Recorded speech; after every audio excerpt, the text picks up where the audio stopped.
कन्या पूजन के लिए नहीं मिल रही छोटी कन्या तो करे ये काम, माता रानी होंगी प्रसन्न। माँ दुर्गा को समर्पित शारदीय नवरात्रि का पर्व अब समापन की ओर बढ़ रहा है। 9 दिनों तक चलने वाले इस पर्व में देवी के अलग अलग 9 स्वरूपों की पूजा की जाती है और अष्टमी और नवमी के दिन कन्या पूजन के साथ ही पर्व का समापन हो जाता है।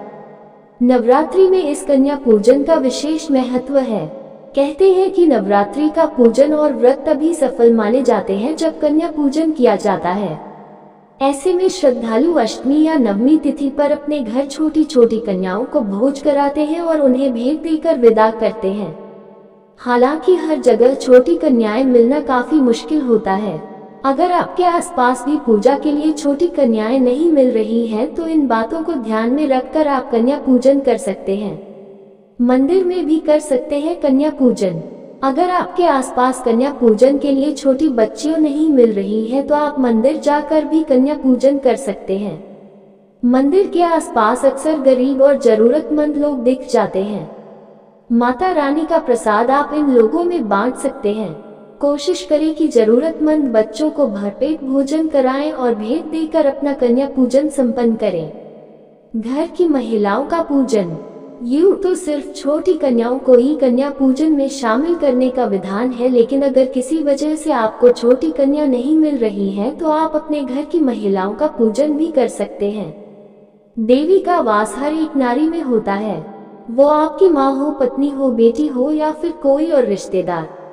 जैसे छोटी कन्या का पूजन करते हैं, ठीक उसी तरह अपने घर की महिलाओं का पूजन करें।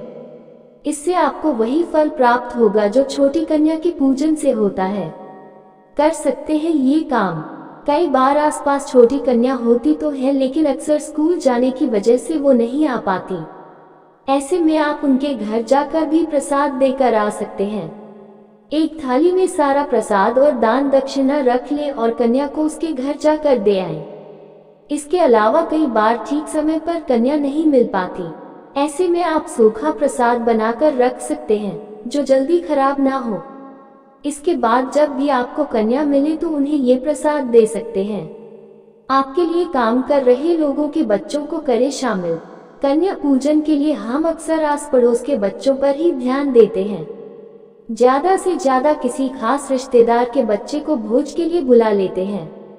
हालांकि आप अपने लिए काम कर रहे लोगों के बच्चों को भी कन्या पूजन के लिए आमंत्रित कर सकते हैं।